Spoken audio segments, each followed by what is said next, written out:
Duha na lang ang nakalas sa nitong aksidente tali sa usa ka motorsiklo ug usa ka multicab sa barangay Ibo, Lapu-Lapu City ngadtong Lunes sa buntag. Samtang multicab driver gipasakaan og kaso. Siluan meron dina sa report.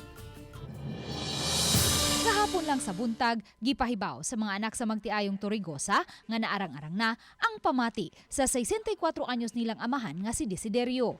Gani na ngay upakini og kaon ug nakasuwat pa og instructions ngadto sa iyang anak sa mga papeles nga iyang ipalihok. Apan alas 6 kagabii, mitaliwa na kini. Subay niini, nausab ang desisyon sa pamilyang Torregosa tungod sa dugang kasubo sa pamilya, karon nga parehong mitaliwa na ang ilang amahan ug inahan tungod sa disgrasya. Unanimous decisions siya between sa family. Family sa side sa akong mother and sa akong father. Yun.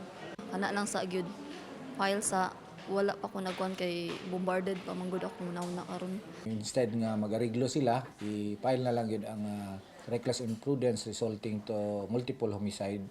Considering duha man ang namatay. Then, mato karong adlaw i-file formally ang complaint. Apan ang multicab driver nga si Romeo Aves, 54 anyos, mitataw nga wa siya mi-U-turn niadtong higayuna ug siya ang gibanggaan sa motorsiklo. Hindi ko suga gid dagas motor.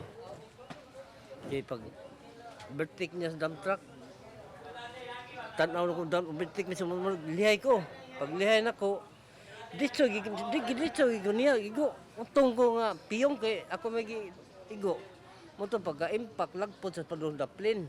Alauna karong hapon, gipaubos na sa inquest proceeding ang multicab driver. Pero kung ipahit tayo sa korte, simple makapit sa kwan sa naamang nilita po. Kasabot ka na, sir. Kung gusto ninyo, tubangon sa korte. Ni ikatulong adlaw human sa disgrasya, wala pa'y natunol nga financial assistance ang multicab driver ug ang operator sa multicab sa pamilyang Torregosa, matod sa kamagwa nga anak sa pamilya nga si Gail. Uban ni Marlon Melgazo, Luan Merondina, Balitang Bisdak.